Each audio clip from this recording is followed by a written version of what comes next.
कहानी की शुरुआत होती है ज़ियाओली से, जिसने एक वेडिंग ड्रेस पहना होता है और वो वेडिंग हॉल में आती है।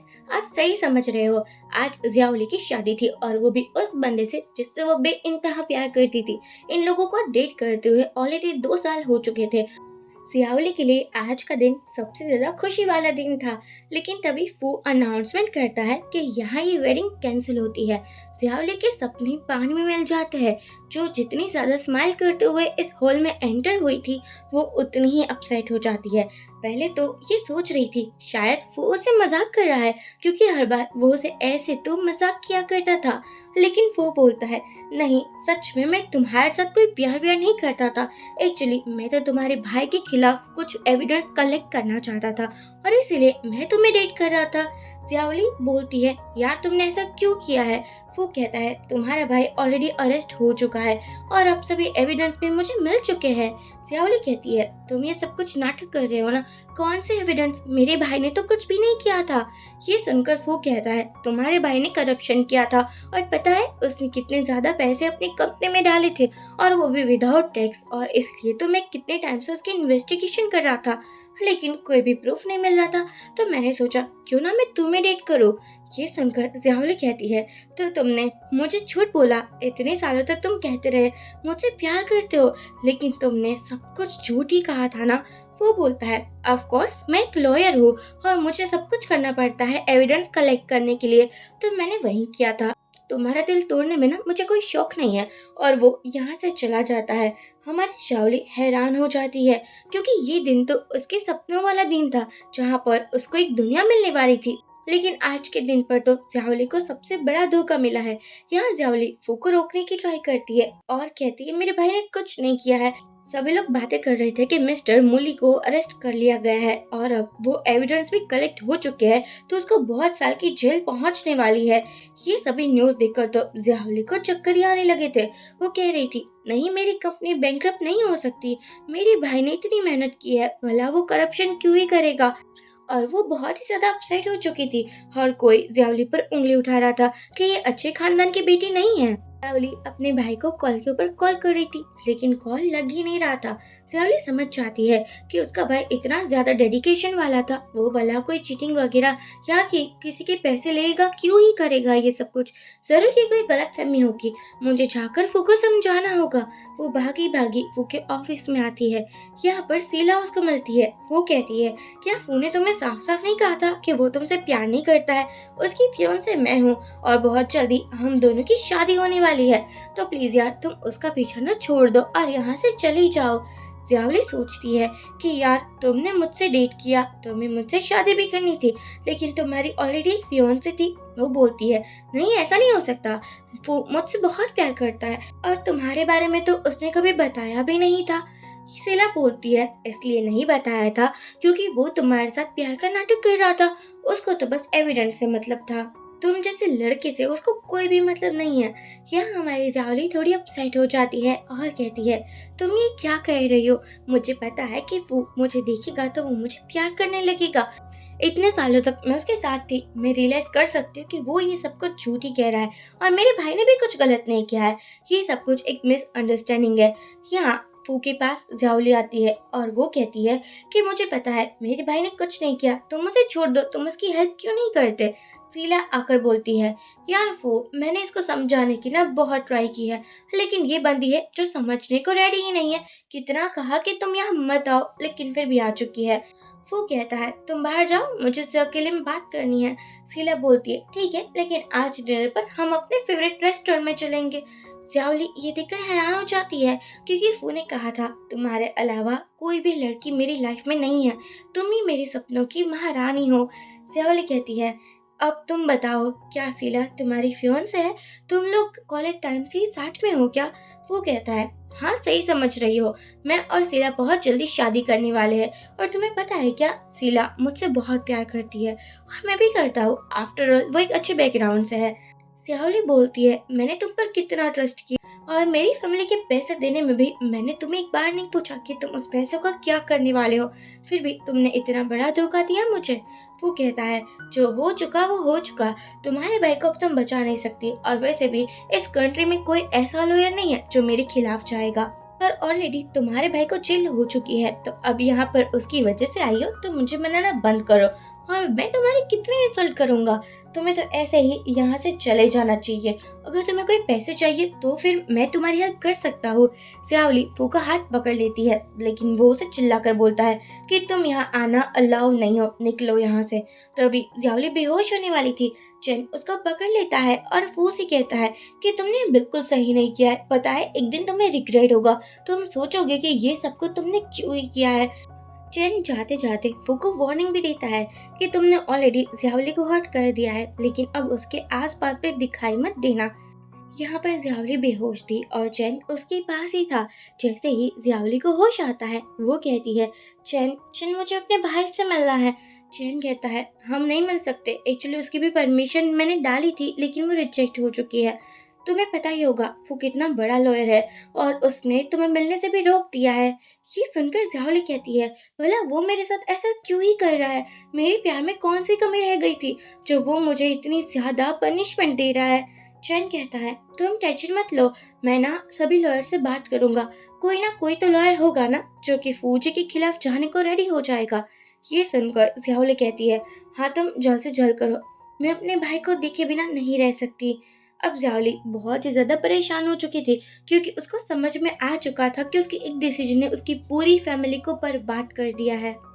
अब यहाँ पर ज्यावली को समझाया जाता है कि सब कुछ ठीक हो जाएगा। ज्यावली कहती है, अगर मेरे भाई को पता था कि फू उसकी इन्वेस्टिगेशन कर रहा है तो उसने मुझे रोका क्यों नहीं, उसने बताया क्यों नहीं कि फू मुझे प्यार करने की एक्टिंग ही कर रहा है। उसका रियल रीजन तो हमारी फैमिली को बैंकरप्ट करवाना था। चैन कहता है, एक्चुअली एक बार तुमने को बताने की ट्राई की थी तुम्हारे भाई ने। ये सुनकर ज्यावली को याद आता है कि जब ज्यावली फू को डेट कर रही थी तब भाई ने कहा था कि तुम्हें नहीं लगता फू थोड़ा अजीब है, अचानक ही तुम्हारे साथ डेटिंग वगैरह करना चाहता है, वरना हमारी फैमिली तो कोई कनेक्शन भी नहीं है। ये सुनकर ज्यावली ने कहा था, आप गलत समझ रहे हो भाई, वो बहुत ही ज्यादा अच्छा है और मुझे वो पसंद भी है, कितना स्मार्ट दिखता है ना। अब एक्चुअली ज्यावली इतनी ज्यादा खुश थी तो उसके भाई ने सोचा कि चलो ठीक है ना, वो सब कुछ सेक्रीफाइस करने को रेडी है, और ज्यावली को रियलिटी नहीं बताई। ज्यावली फू की तारीफें करते हुए भाई से परमिशन मांगने लगी थी। अब ज्यावली बोलती है, सब कुछ मेरी ही गलती है, मैंने ही नहीं सोचा कि फू मेरी लाइफ में अचानक क्यों ही आ चुका है, इतना मुझे इम्प्रेस करने की क्यों ट्राई कर रहा है, मेरे भाई की ये हालत मेरी वजह से ही हुई है। चैन कहता है, तुम इतना मत सोचो ना यार, मैं ट्राई तो कर ही रहा हूँ, किसी ना किसी हालत में कुछ ना कुछ हेल्प वगैरह का इंतजाम हो जाएगा, मैं कह रहा हूँ ना मैं तुम्हारे साथ हूँ। ज़िहारी कहती है, लेकिन हमें किसी लॉयर को हायर करना होगा और वो इस कंट्री का सबसे बड़ा लॉयर है। तुम ही सोचो कौन होगा जो हमारा साथ देगा। चैन कहता है, अरे मैं कुछ ना कुछ कर दूंगा, तुम टेंशन मत लो, तुम ना अभी आराम करो, तुम्हारी तबीयत भी ठीक नहीं है। ज़िहारी कहती है, नहीं मुझे फू से मिलने जाना होगा, मुझे मेरे भाई को मिलना है, तो मैं उसको मना लूंगी, तुम टेंशन मत लो। चैन कहता है, आज भी तुम मुझे छोड़कर चली गई, आज भी तुम्हें मुझ पर यकीन नहीं है, लेकिन उस धोखेबाज फू पर यकीन है। श्यावली फू के ऑफिस में आती है। यहाँ पर फू कहता है, तुम फिर से क्यों आ गई? मैंने तुम्हें कहा था ना मैं तुमसे कोई प्यार नहीं करता हूँ, मैं तुमसे नफरत करता हूँ, और वैसे भी एज ए लॉयर कोई भी क्रिमिनल की बेटी को ना लाइक नहीं कर सकता। ये सुनकर श्यावली बोलती है, मैंने इतने सालों तक श्यावली कहती है, इतने सालों तक मैंने तुम्हें बहुत प्यार किया है, तुम्हें क्या लगता है मेरा भाई कोई गलत काम करेगा क्या? ये जरूर कोई गलत फहमी है, प्लीज मेरी हेल्प कर दो। वो कहता है, सभी एविडेंस मुझे मिल चुके हैं और थैंक्स टू यू, क्योंकि तुम इतने बेवकूफ हो कि तुम्हें समझ ही नहीं आया कि तुम अपनी फैमिली को ही बर्बाद कर रही हो। श्यावली बोलती है, मुझे अपने भाई से एक बार मिलना है, तुम मुझे परमिशन दे दो। वो नी डाउन तक होती है, लेकिन फिर भी फू के दिल में कोई भी जगह नहीं थी श्यावली के लिए। वो कहता है कि तुम ये सब कुछ कर कर क्या ही कर लोगी, तुम्हें क्या लगता है मैं इतनी इजीली तुम्हारी हेल्प करूंगा? बिल्कुल भी नहीं, मैं तुम्हारी कोई हेल्प नहीं करने वाला, तुम यहाँ से निकल सकती हो और अपना शक्ल ना फिर मुझे मत दिखाना। तभी एक कॉल आता है फू के कॉल पर, और वो बातें कर रहा था कि बहुत ही ज्यादा कड़ी सजा मिलनी चाहिए। अब यहाँ पर जावली ने ये सब कुछ सुन लिया था, वो बाहर आती है और कुछ ज्यादा ही अपसेट नजर आ रही थी। अब जैसे ही ज्यावली बाहर जाती है तभी उसको फू का कॉल आता है कि तुमने इतना ज्यादा रिक्वेस्ट किया ना, तो चलो मैं मान चुका हूँ, मैं तुम्हारे भाई से तुम्हारी एक मीटिंग करवा दूंगा और फिर तुम्हें जो पूछना है वो उसी से पूछ लेना। ये सुनकर ज्यावली खुश हो जाती है। जियावली एक रेस्टोरेंट में आती है जहाँ का एड्रेस फू ने दिया था। जैसे ही वो आता है, जियावली कहती है, मेरा भाई कहाँ है? तुमने तो कहा था तुम उसको अपने साथ लेकर आओगे, तो मेरी हेल्प करने को रेडी हो ना? ये सुनकर फू कहता है, देखो तुम अपने भाई से मिल तो नहीं सकती, लेकिन मैंने इतना ट्राई किया ना, तो फिर वो पॉसिबल हो पाया है। जियावली कहती है, थैंक यू सो मच, मेरा भाई मेरे लिए सब कुछ है, इसलिए तो मैं नहीं चाहती कि वो सफर करे। मुझे पता है वो कभी कुछ गलत नहीं कर सकता। वो कहाँ है? मैं कब उससे मिलूंगी? वो कहता है, तुम बहुत जल्दी उससे मिलोगी। एक बार तुम्हारा भाई सब कुछ कन्फेस कर दे कि उसी ने ये सब कुछ फ्रॉड किया है, उसकी बात ही तुम उससे मिलोगी।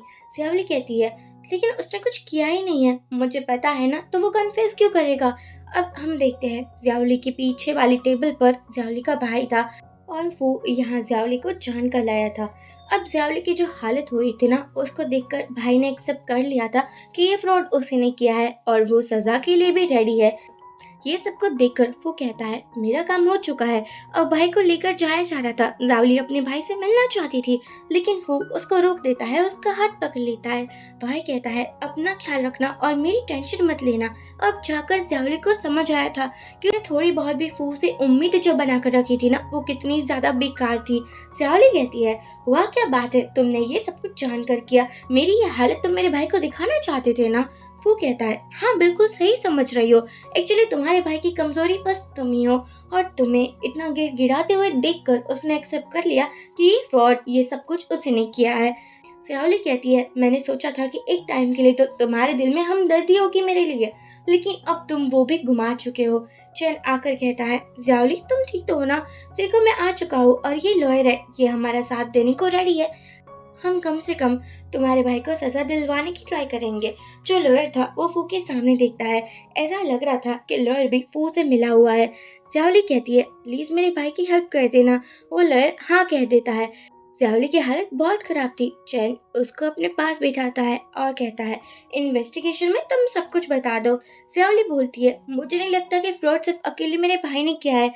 कितने सारे शेयर होल्डर्स भी थे जो कि इस प्रोजेक्ट के पीछे पड़े थे, और हाँ प्रोजेक्ट की डिटेल्स मेरे भाई के पास थी। लेकिन हर किसी का हाथ है, फिर मेरे भाई को ही क्यों सजा मिल रही है? अगर सजा मिलनी है तो हर किसी को मिलनी चाहिए ना। ये सभी इंफॉर्मेशन उस लॉयर के लिए बहुत काम की थी। यहाँ चैन भी फुल टू ट्राई कर रहा था कि वो जियावली की हेल्प करवा पाए। जियावली सो रही थी, लेकिन बार बार उसको फूजी का धोखा और अपने भाई की हालत याद आ रही थी कि उसने कितनी बड़ी गलती की है और उसकी वजह से क्या कुछ नहीं हो चुका है। वो डर कर जग जाती है और सोचती है, मैं अब क्या ही करूँ, मैं कैसे बचाऊँ?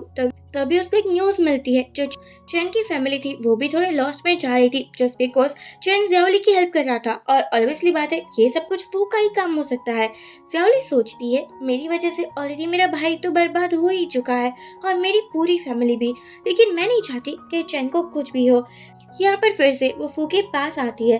तभी उसको शीला मिलती है। शीला कहती है, क्या तुम्हें एक बात समझ में नहीं आती? तुम्हें बता तो दिया है ना कि वो तुमसे नहीं बात करना चाहता, वो तुमसे प्यार नहीं करता, लेकिन बार बार तुम यहाँ आ जाती हो और तुम्हारी वजह से हर कोई बर्बाद होता है। पता है, तो मुझे लगता है तुम मनहूस हो, इसलिए तो कोई भी लड़का तुम्हारे साथ रहकर खुश नहीं हो सकता। हाँ, लेकिन वो मेरे साथ बहुत खुश है। पता है, मैं बहुत जल्दी शादी करने वाली हूँ। ये सब कुछ सुनने के बाद जियावली फू को देखती है। फू सोचता है, ये इतनी अपसेट क्यों है? जियावली कहती है, जो शीला कह रही वो सच है क्या? वो कहता है, हाँ सच है। यार तुम मेरे पीछे ही पड़ चुकी हो। मैं किस मुंह से तुम्हें बताऊँ कि मैं तुम्हें प्यार नहीं करता? और अगर तुम चैन के साथ रहोगी तो ऐसा ही होगा ना उसके साथ, क्योंकि तुम जिसके आसपास चाहती हो उसकी लाइफ तो बर्बाद होनी पक्की ही है। जियावली अब बहुत ही ज्यादा हर्ट हो चुकी थी। वो रास्ते में भाग रही थी और सोच रही थी कि मेरे साथ ही इतना गलत क्यों हुआ, और तभी उसका एक एक्सीडेंट हो जाता है। फू को हाथ में पेन हो रहा था और तभी वो लॉयर आता है जो कि जियावली का केस लड़ रहा था, पर एक्चुअली वो फू का एक बहुत अच्छा फ्रेंड था। यहाँ पर वो बता देता है कि फ्रॉड में अकेला जियावली का भाई नहीं है, बहुत सारे लोग हैं, लेकिन बस फसाया जियावली के भाई को रहा है। वो कहता है, ये पहले मुझे क्यों पता नहीं चला? उसके पास वेडिंग रिंग थी और वो उस पल को याद कर रहा था जब जियावली और फू ने मिलकर वेडिंग रिंग की शॉपिंग की थी। जियावली ने कहा था, मैं तुमसे इतना प्यार करती हूँ, मैं तुम्हारे लिए बहुत बड़ा डायमंड खरीदने वाली हूँ, जो इस शॉप की सबसे एक्सपेंसिव रिंग होगी। वो खुश हो जाता है और कहता है, सच में तुम कुछ ज्यादा ही अच्छी हो। अब वो मिलने के लिए जाता है हमारे चैन से और वो उसे कहता है कि ज़ियाओली कहाँ पर है। चैन बोलता है, ऑलरेडी तुमने ज़ियाओली को कुछ ज्यादा ही हर्ट कर दिया है। अब तुम ये राइट भी खो चुके हो कि तुम ज़ियाओली का नाम भी अपने इस गंदे मुंह से लो। इसलिए आज के बाद ना कभी उसके पीछे मत जाना, क्योंकि तुम अब उसके एक्स फियोंसे हो। उसके अलावा तुम और कुछ भी नहीं हो। तो इतना मत दिखाओ कि ज़ियाओली तुमसे प्यार करती है। वो कहता है, ऑफ कोर्स प्यार करती है। मैं उसे बताऊंगा कि मुझे पता नहीं था कि उसके भाई के केस के पीछे वो अकेला नहीं लेकिन बहुत सारे लोग हैं।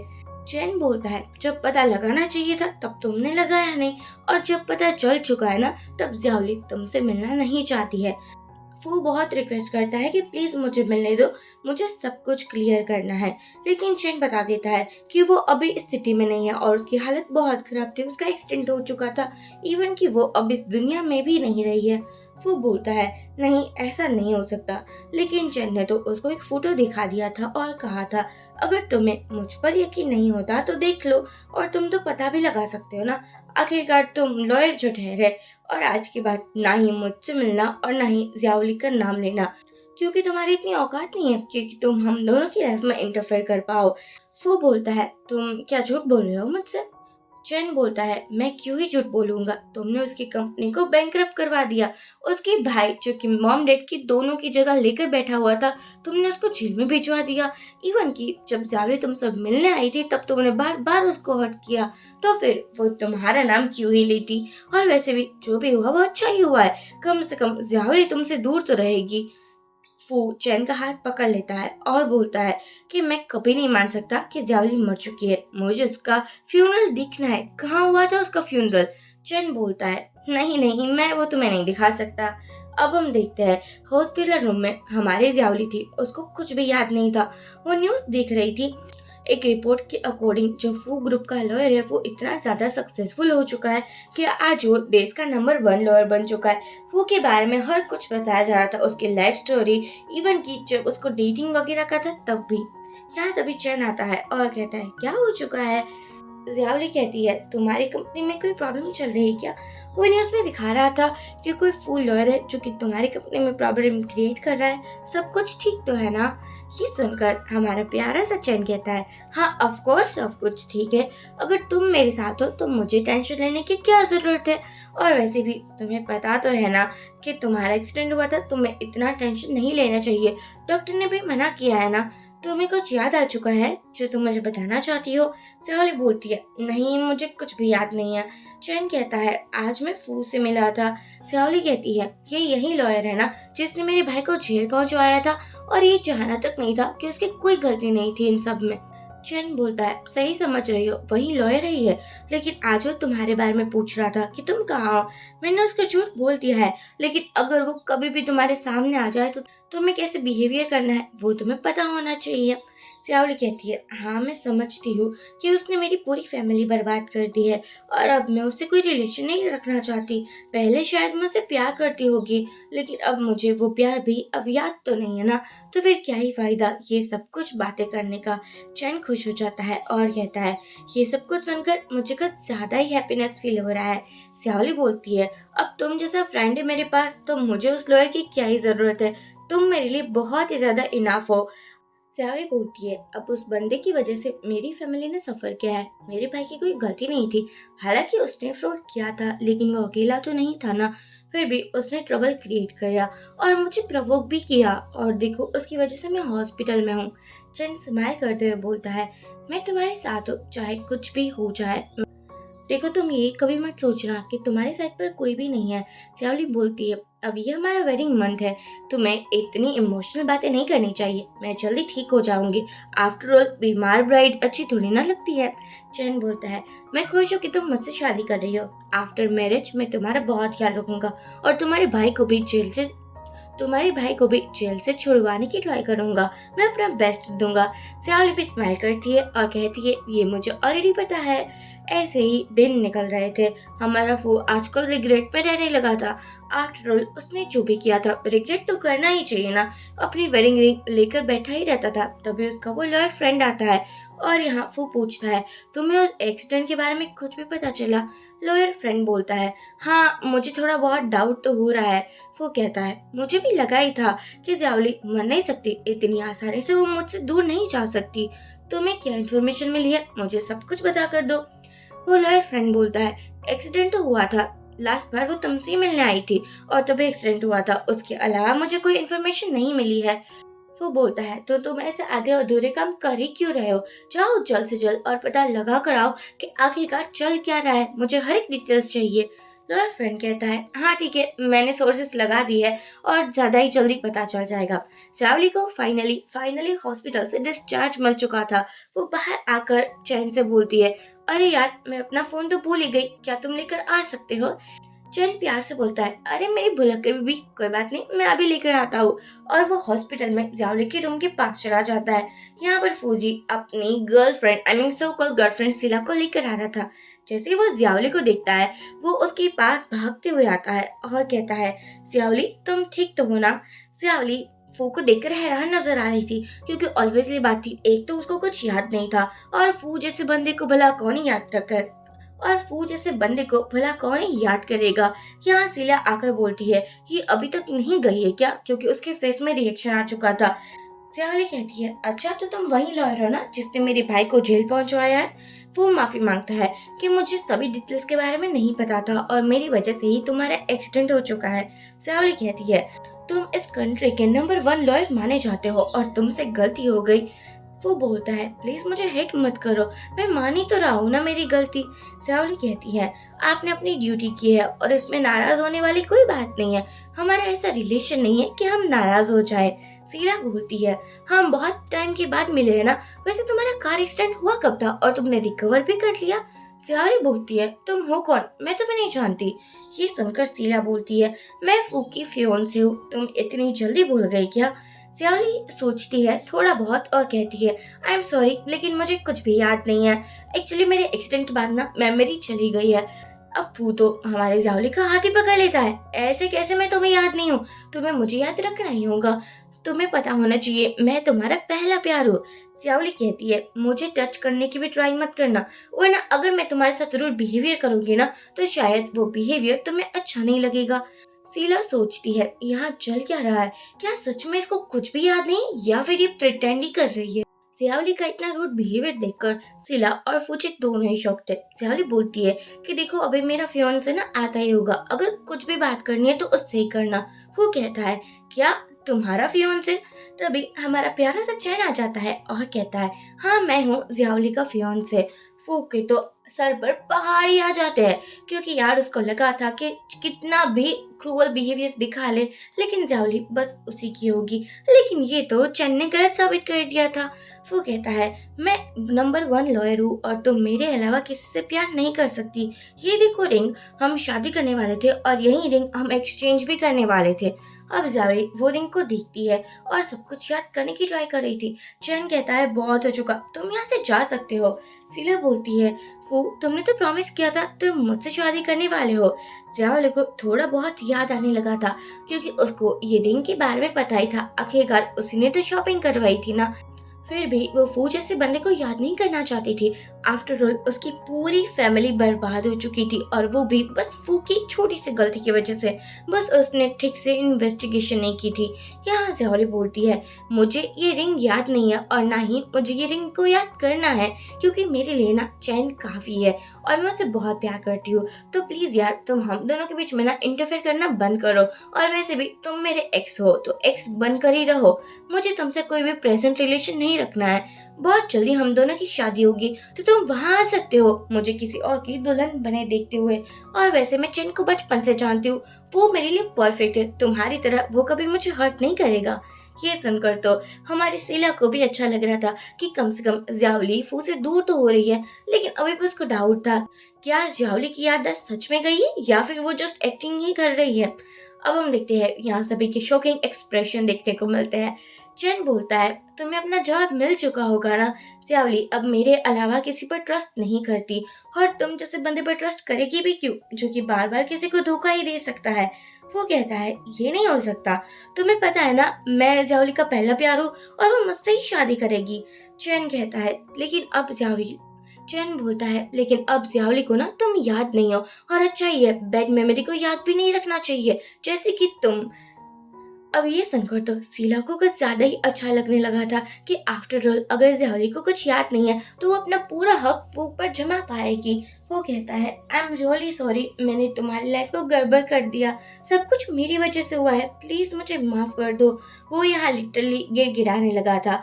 जियावली बोलती है तुम लॉयर हो और तुम अपना काम कर रहे थे, आफ्टर ऑल तुम कितने ही केयरलेस हो, मुझे इससे भी कोई फर्क नहीं पड़ता, मैं अपने भाई को आज नहीं तो कल बेगुनाह साबित कर ही दूंगी। और यहाँ पर वो चैन का हाथ पकड़कर चली जाती है और वो सिर्फ देखता ही रह चुका था। अब जियावली की जो लाइफ थी ना वो स्टेबल हो रही थी, वो अपने घर पर खुश थी, लेकिन तभी कबाब में हड्डी फू आ जाता है। फू आकर बोलता है मुझे तुमसे कुछ बात करनी है।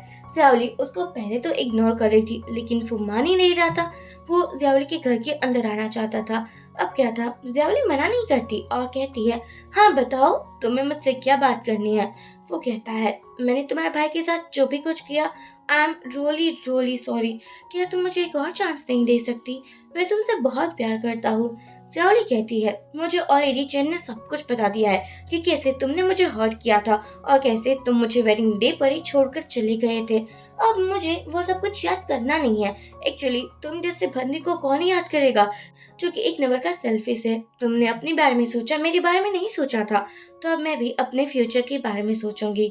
वो कहता है क्या सच में तुमको याददाश्त का प्रॉब्लम है, मेमोरी लॉस हो चुकी है, लेकिन तुम बहुत जल्दी मुझे याद कर लोगी, मेरे साथ टाइम स्पेंड करो, हम बहुत जल्दी एक अच्छे कपल बन जाएंगे और दोबारा शादी कर लेंगे। जियावली कहती है नॉट अ बैड आइडिया, लेकिन आई एम सो सॉरी, मुझे चैन के अलावा ना किसी और मैन को याद नहीं रखना है, मैं तो सिर्फ चैन को याद रखना चाहती हूँ।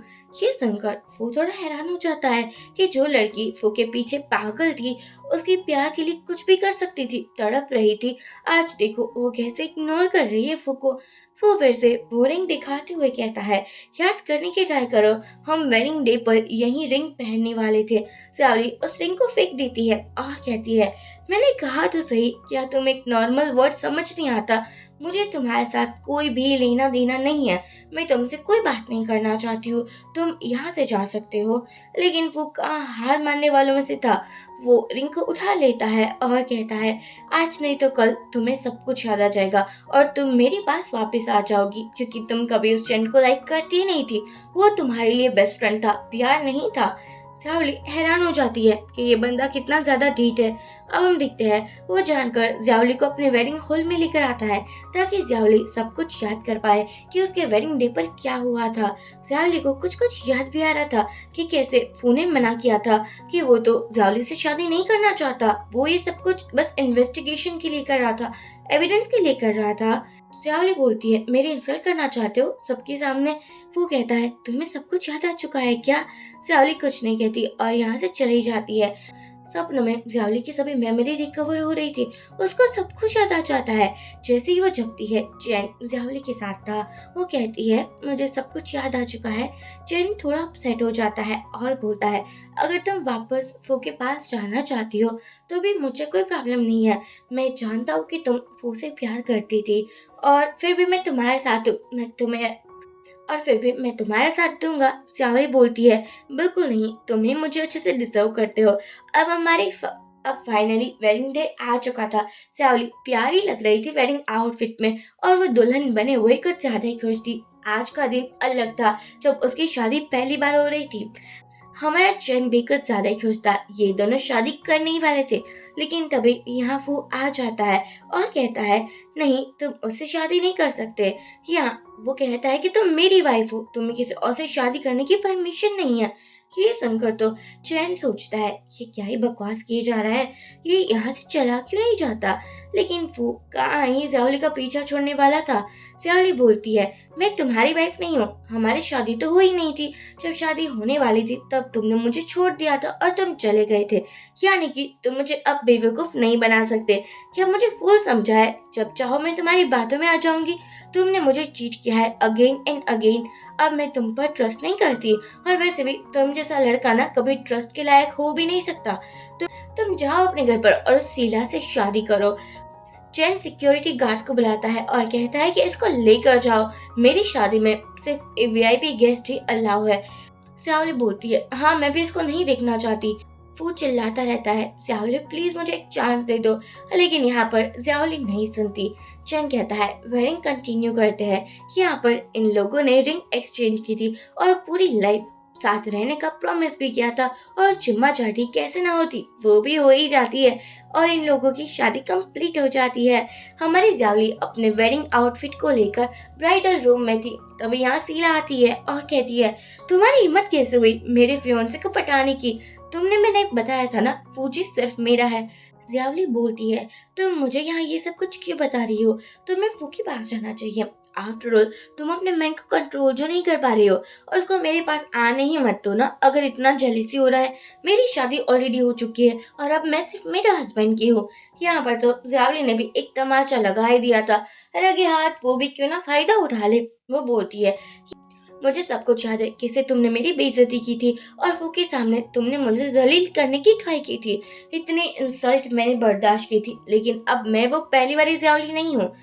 यहाँ पर चंद आकर बोलता है, लॉयर शीला आप चली जाइए, कहीं ऐसा ना हो मैं पुलिस को बुला लूं और फिर आपका लेने का देना पड़ जाए। लेकिन चैन के होते हुए भला कौन ही हमारे ज्यावली को परेशान कर सकता है। वो मुंह बनाते हुए यहाँ से चली जाती है। चैन बोलता है, मुझे अच्छा लगा कि तुमने अपने लिए स्टैंड लिया और फाइट भी किया। मैं यही तो चाहता था कि तुम ऐसी ब्रेव गर्ल बन जाओ कि कोई तुम पर उंगली भी ना उठा पाए। श्यावली बोलती है, ये सब कुछ तुम्हारी वजह से ही तो पॉसिबल हुआ है, वरना मैं तो पिग्गी बिल्ली बनकर ही रह पाती हूँ। अब हम देखते हैं फू जेल के बाहर था, जहाँ पर श्यावली और चैन भाई से मिलने के लिए जा रहे थे। वो कहता है, आई नो मैंने तुम्हें बहुत हर्ट किया है और मैंने तुम्हारी फैमिली को भी बैंकरप्ट कर दिया है, लेकिन मुझे लगा क्योंकि तुम मुझसे इतना प्यार करती थी इतने सालों तक, हमारा रिलेशन अच्छा था। सहाली बोलती है, ये देखकर मुझे कुछ ज्यादा ही अच्छा लग रहा है, मुझे कुछ ज्यादा ही अच्छा लग रहा है, क्योंकि मैं भी तो ऐसे ही बोलती थी ना। प्लीज मुझे माफ कर दो, मुझे एक और चांस दे दो। लेकिन तब तुमने क्या कहा था, तुम एक लॉयर हो और ये तुम्हारी ड्यूटी है, और वैसे भी अब मैं किसी और की वाइफ हूँ, तो अब ना तुम मुझसे मिलने मत ही आया करना। शीला आकर बोलती है, तुम ज्यावली के पीछे क्यों पड़े हो? तुमने प्रॉमिस किया था कि तुम मेरे साथ शादी करोगे, लेकिन अब देखो तुम कैसे ज्यावली के आगे पीछे मंडरा रहे हो। वो कहता है, तुम्हें याद होना चाहिए मैंने कहा था कि मैं तुमसे नाटक करूंगा फियोंसे होने का, और वैसे भी हमारी एंगेजमेंट कभी हुई ही नहीं थी। शीला बोलती है, लेकिन मैं तो तुमसे बहुत प्यार करती हूँ ना, प्लीज तुम मेरे साथ आ जाओ, हम दोनों शादी कर लेते, मैं तुम्हें खुश रखूंगी। लेकिन वो तो चला जाता है। शीला को लग रहा था कि ये सब कुछ फू की वजह से हुआ था, या वो ट्राई कर रहा था कि ज्यावली के भाई की हेल्प कर पाए। शीला ने सब कुछ सुन लिया था। अब ज्यावली कार से जा रही थी, उस पर अटैक होता है। एक्चुअली हमारी ज्यावली तो बचना चाहती थी, फू ने ज्यावली को बचा लिया था, उसके चक्कर में उसको भी चोट लग चुकी थी। ज्यावली कहती है, प्लीज तुम ठीक हो जाओ, मेरी वजह से मैं किसी और को ना हर्ट होते हुए नहीं देख सकती, मैं तुम्हारी तरह थोड़ी ना हूँ। चैन आकर ज्यावली को हक करता है और बोलता है, क्या तुम्हें सच में इसकी इतनी फिक्र हो रही है? ज्यावली बोलती है, जेलस फील मत करो, मैं तो जस्ट कंसर्न दिखा रही थी क्योंकि इसने मेरी जान बचाई है, उसके अलावा मेरे मन में ना इसके लिए और कोई फीलिंग्स नहीं है। ये सुनकर तो हमारा चैन खुश हो चुका था। श्यावली बोलती है, मेरा दिल तुम्हारे पास ही है। ये दोनों चुम्मा चाटी करते हैं और इसी के साथ ये ड्रामा एंड हो जाता है। सो फ्रेंड्स, वीडियो को लाइक और चैनल को सब्सक्राइब कर दीजिए। Bye bye.